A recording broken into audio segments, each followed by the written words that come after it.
Bang. Kemudian di bawah kita itu ada view atau spot atau kita melihat lembah Dieng. Jadi kita ada di titik atas dan di bawah-bawah dari lembah Dieng tersebut selain ada perbukitan, pertanahan atau pertanian, terus di bawah-bawah juga ada kita melihat view pedesaan-pedesaan yang ada di bawah titik kita atau titik poin kita sunrise atau satu pedesaan yang dimana di situ itu dikelilingi oleh beberapa perbukitan sehingga di situ pedesaannya itu bentuknya itu seperti mangkok atau sepungan atau biasanya di kawah ya.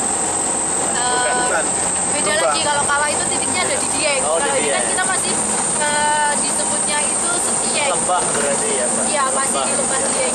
Kalau Dieng itu kita masih naik lagi kurang lebih sekitar 25 menit dari titik sunrise kita. Kalau ini masih lembah Dieng, itu masuknya di Setieng. Kalau Setieng itu berasal dari kata Siti Aeng atau tanah yang dijaga.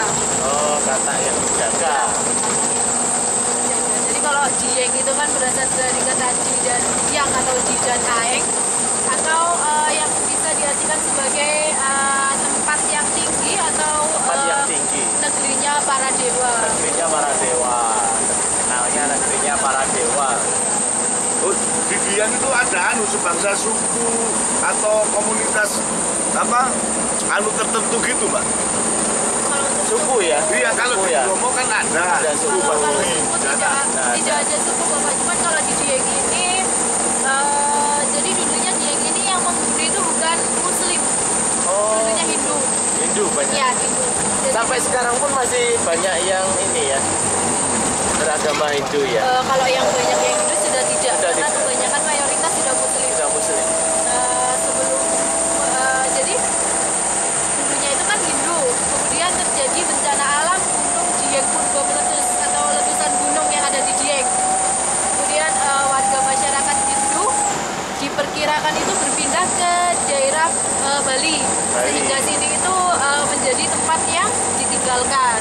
Dan kemudian di sini itu bahasanya kalau orang sini itu membabat alas. Babat alas. Iya, babat alas atau kita menjadikan Dieng menjadi seperti ini oleh Simbah Kiai Kolo Jete. Kayak Muhammad Ginting. Simbah Kiai Kolo Jete. Oke. Simbah Kiai Kolo Jete ini yang membabat alas Dieng atau yang membangun Dieng sehingga menjadi yang seperti ini. Dan kalau mungkin kayak di Bromo ada suku ya yang menjadi ciri khasnya Bromo. Kalau Dieng itu di sini ada yang namanya rambut gimbal. Pernah dengar mungkin? Apa itu? Rambut gimbal. Jadi kalau rambut gimbal itu merupakan rambut gimbal. Iya. Rambut gimbal. Genetik turun temurun yang berawal dari Simbah Kiai Kolo Jete ini. Simbah Kiai Kolo Jete ini dulunya juga gimbal ya. Jadi kalau di sini itu ada yang nyebutnya gimbal, ada yang nyebutnya gembel. Rambut gimbal atau Rambut gimbal itu merupakan salah satu ciri khas atau keunikan yang ada di Dieng yang masih ada sampai saat ini, dan kebanyakan itu berasal dari warga lokal Dieng. Maksudnya kebanyakan itu ada di titik Dieng, walaupun di Wonosobo juga ada, tapi kebanyakan juga ada di Dieng. Karena itu emang genetik turun-temurun dari yang membabat alas Dieng. Anak rambut gimbal itu menjadi salah satu ciri khas atau keunikan yang berada di dataran tinggi Dieng. Yang anak tersebut itu mulai dari tumbuh rambut gimbalnya mulai dari 1 sampai 10 tahun, atau bibit gimbalnya itu tumbuh mulai dari anak usia 1 sampai 10 tahun. Dan itu tidak dipotong gitu, Mbak Isol ya? Kalau dipotong Pak. Jadi iya. Tapi untuk pemotongan rambut gimbal ini tidak seperti kita kalau mau potong sembarang hari sembarang. Ada upacaranya mungkin Iya, gitu ada. Jadi anak si rambut gimbal ini ketika sudah mau dipotong itu bukan dari kemauan si anak, melainkan dari kemauan dari gimbalnya gitu Pak, atau leluhur yang ada pada gimbal tersebut. Jadi merupakan kemauan dari gimbalnya, dan itu ada persyaratan dan ada kayak ritualnya. Ritualnya ada ya. Ritualnya. Jadi nanti kita ini ketemu si rambut gimbal itu juga? Kalau rambut gimbal kemungkinan ada, tapi kebanyakan sekarang itu kan anak rambut gimbal kan sudah beraktivitas pada umumnya kayak Seperti masyarakat biasa. ya kayak sekolah atau melaksanakan pendidikan yang lain. Kalau dulu sekitaran Kawah Sikidang itu biasanya banyak sekali anak-anak rambut gimbal, tapi kalau sekarang mereka sudah aktivitas seperti anak-anak pada umumnya. Kalau mungkin mendengarkan dari ada beberapa cerita atau sendera tari yang menceritakan tentang anak rambut gimbal, itu anak tersebut itu diceritakan sebagai anak yang nakal. Cuman tidak semua anak rambut gimbal itu seperti yang diceritakan pada sendera tari atau pada cerita tersebut atau pada buku tersebut, karena anak-anak rambut gimbal ini memiliki ciri khas atau keunikan yang berbeda dengan anak-anak pada umumnya. Ciri-ciri yang berbeda gitu Mbak Elsa ya? Iya. Rambutnya juga berbeda gitu? Rambutnya ya, jadi kalau Iya. gimbal itu ada 3 jenis. jenis. Ada konde yang bentuknya kayak konde, ada yang Iya. kayak pari atau gimbal pari yang bentuknya seperti padi, dan Padi. gimbal kerisan atau Kerisan. keris Iya, yang iya. bentuknya kayak keris, panjang, Panjang-panjang gitu ya. panjang tapi pipih, beda sama yang padi. Kalau padi itu kan iya. panjang tapi bentuknya Tapi kayak bulat. bulat ya. Itu padi Kalau- ya? Kalau padi, kalau yang kerisan Kalau itu kan yang yang keris itu panjang yang tapi pipih itu ya? iya. Iya, paham. Apa kira-kira seperti libat itu ya? Iya. Iya, seperti seperti itu. gitu ya. Mbak, di sana di wilayah Dieng ini selain destinasi wisata, apa ada sebangsa peninggalan-peninggalan? Oh anu ya, Apa situs-situs ya? itu? Atau semacam situs-situs candi. percandian yang ada di Dieng itu Ada. merupakan peninggalan dari dinasti Sanjaya ya, kerajaan Kalingga. Itu ada percandian, tapi karena kita tidak ada agenda Ke sana ya? ke sana ya, ada kurang lebih kalau diperkirakan di Dieng itu kurang lebih ada sekitaran 200 bangunan candi.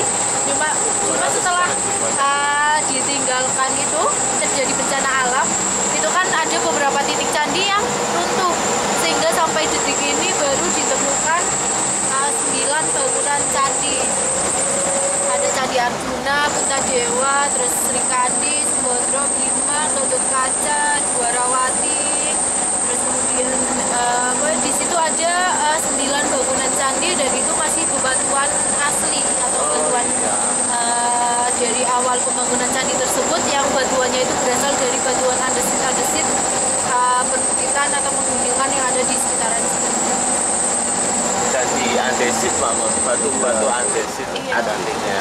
Dan untuk kayak arca-arca atau patung-patung yang ada di sekitaran candi sudah disimpan di museum.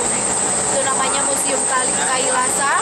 Itu museum di mana kita atau Dieng menyimpan untuk arca-arcanya. Oh, Mbak Elsa, kita nanti juga melihat pertunjukan ini loh Mbak Elsa. Pertunjukan apa itu kayak drama atau kolosal budaya. Kalau untuk melihat pertunjukan itu enggak bukan cuma kita ada agenda ke Dieng Platio Theater Ya, atau itu. JPT. Oh, ya, itu kayak itu. Maksudnya apa merupakan, itu? tempat di mana kita menyaksikan dokumenter sejarah Dieng. Oh. Jadi awal mula adanya Dieng, dan di Dieng itu ada apa saja, itu akan ditayangkan di dokumenter sejarah Dieng yang ada di DPT atau Dieng Platio Theater, Oh, dengan iya. durasi waktu kurang lebih 23 sampai 24 menit. Jadi bukan pertunjukan ya, saya kira ada pertunjukan. Nah, Nah ini saya ada yang penasaran Mbak ya. apa Bapak? Ada yang penasaran.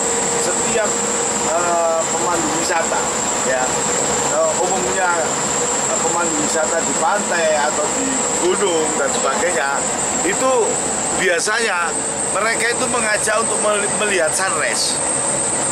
Nah, kenapa kok gitu Mbak?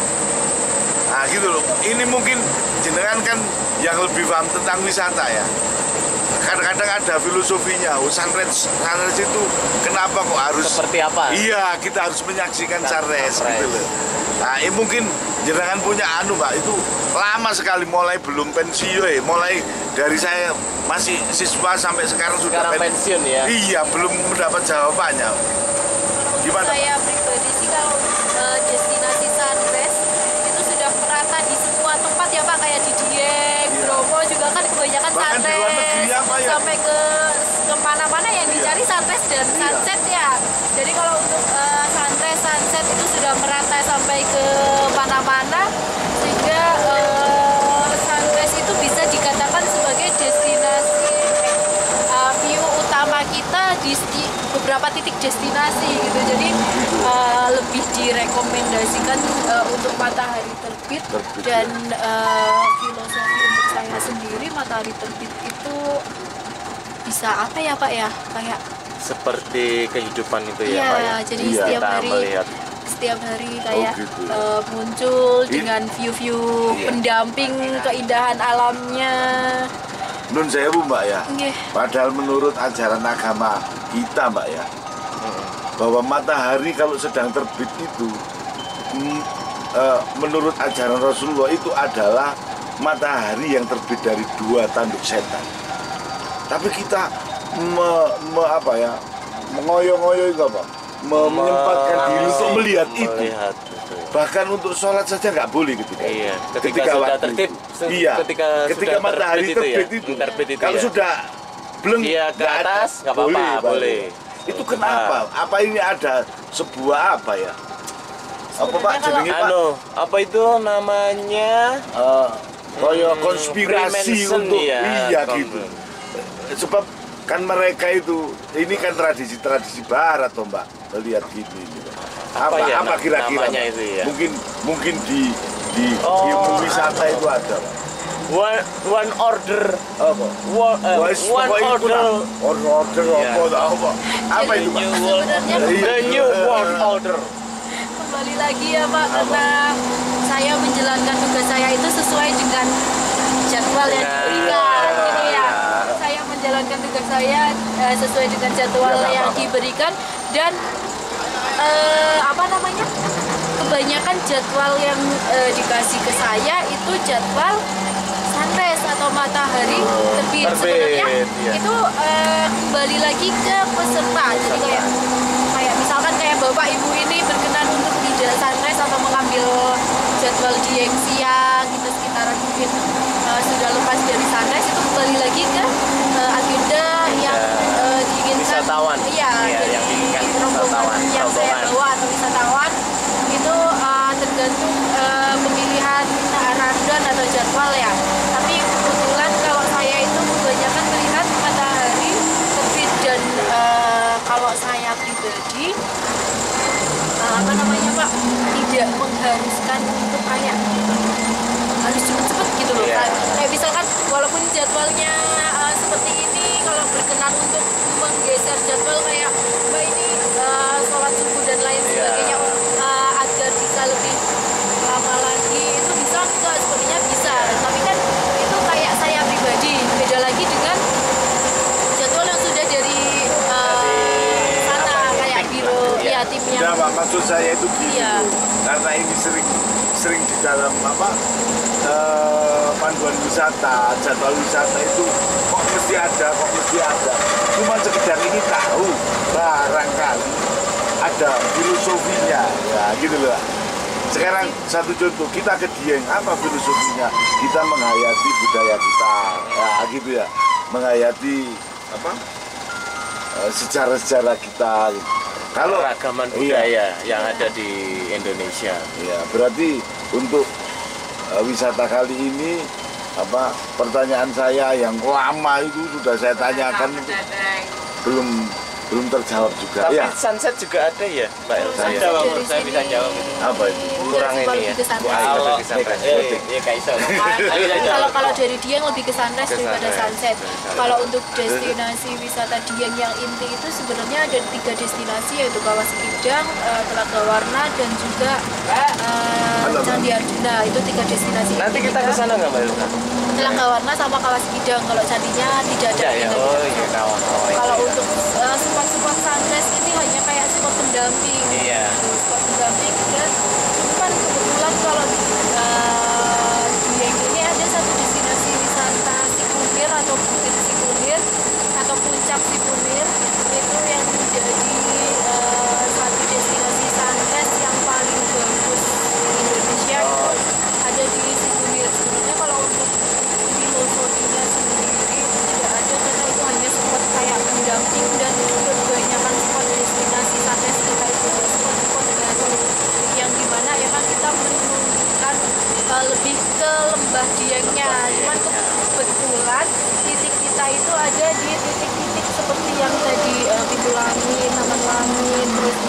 Sunrise Kita Anggrek. Itu titiknya berhadapan atau bersebelahan dengan munculnya matahari. Mau datang Pak, ambil gambarnya orang-orang Pak. Mau datang ya Pak? Iya. Oh mau turun? Iya mau turun. Oke. Orang-orang ini Pak. Nah Pak gimana ini? Oh ke sana. Kita konon Pak. Ditakoni? Iya kan Oh, ini iya. ganti bis ya. Pak Mur tadi setelah dijelaskan Mbak Elsa gimana Pak Mur? Wah Mbak Elsa itu hebat. Wah jelas sekali. Jadi detail ini dijelaskan Mbak Eta. Ya harapan saya nanti saya ketemu seperti yang dijelaskan. Kita jadi paham ya Pak Mur ya? Iya. Ya gini namanya wisata itu. Iya betul. Ada yang menjelaskan. Terima kasih Mbak Elsa. Jadi kita punya pengalaman. Bu Am gimana Bu Am? Komentarnya Bu Am? Bagus, Bagus ya. penjelasannya bagus, sangat puas. Ini ada teman-teman kita masih sedang tidur ini guys. Semuanya guys. Jadi tadi intinya memang ini Pak Mur, destinasinya apa? Untuk sunrise, sunset tidak ada. Oh iya ya. Saya itu belum bisa bahasa Inggris itu apa Pak? Jadi sunset bingung saya. Tapi intinya kita mensyukurilah Pak Mur ya. Iya. Kita melihat keindahan. Pak Farhan kok menang? Pak Farhan. Sampai nanti. Anu tidak berkutik di samping Mbak Elsa. Ini kayak content creator ya. Punya channel YouTube lah. Iya, konten kreator ya. Oh, terima kasih Mbak Elsa. Mbak Elsa ini asli Wonosobo. Oke Bapak Ibu, Kita mau nyampe ini ya? Sampai. dan Bapak Ibu di sini itu kita ada dua destinasi atau dua pintu masuk ya Bu Pak. Yang sebelah sini ada Watu Anggrek, sebelah sini ada Batu Anggrek. Untuk destinasi kita itu ada di Batu Anggrek. Batu Anggrek. Jadi diingat kembali sebelah sini Watu Anggrek, sebelahnya Batu Anggrek. Kita masuknya yang Batu Anggrek ya Bu Pak ya, batu. Karena di sini ada batu dan watu atau ya batu ya Bu Pak ya. Sama-sama, ya. Terus kalau angkruk itu Dengu-dengu. Anggrek itu apa? bahasanya di sini itu cangkruk Pak Bu. Oh, cangkruk. Cangkruk, iya. Kalau angkrek, oh berarti duduk, batu duduk. Oke, duduk kayak batu yang Termangun, duduk termangun ya, gitu ya. cangkruk itu kan tempat kayak Oke. Oke, setelah ini kita turun dari kendaraan dan kita nyebrang ya Bu Pak ya, karena parkir sebelah sudah penuh. Jadi nanti kita nyebrang dulu. Oh ini sudah bisa. Batu Anggrek. Oke. Ayo kita turun, kita akan melihat sunrise di Dieng, teman-teman.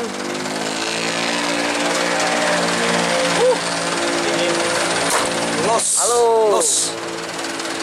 Halo guys.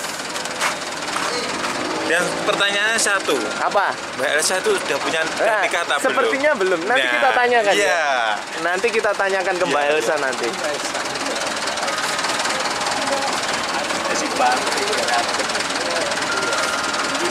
Aku kudu mabuk ya Pak.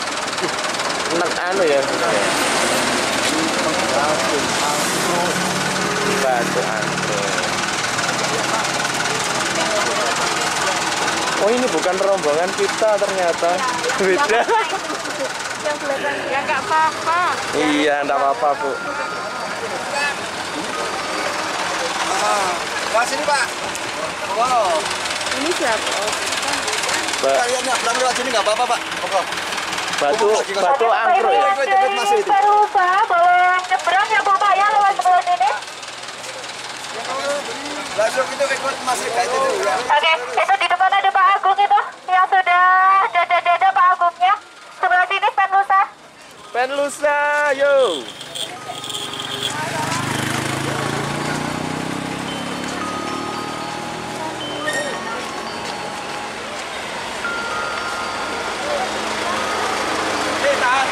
Tahan.